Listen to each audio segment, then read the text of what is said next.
how to download apps from Safari on iPhone and iPad. So if you want to download apps from Safari on iPhone and iPad, then what you need to do is just follow this process. Whether your app store is missing or restricted, this method will help you install apps easily. So the first thing we need to do is ensure the iPhone allows app installation.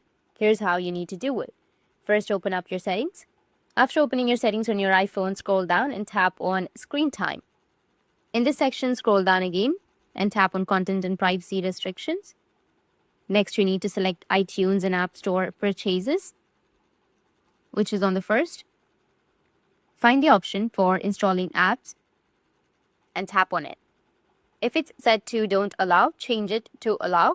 This step ensures that your device can install apps without restrictions. Once you've adjusted the settings, let's download an app using Safari. So open up your Safari on your iPhone.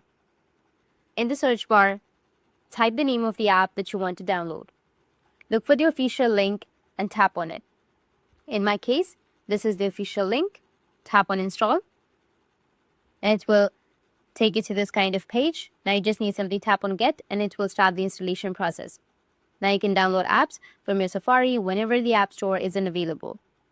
That's it, and if you have any questions, feel free to comment below. Thanks for watching.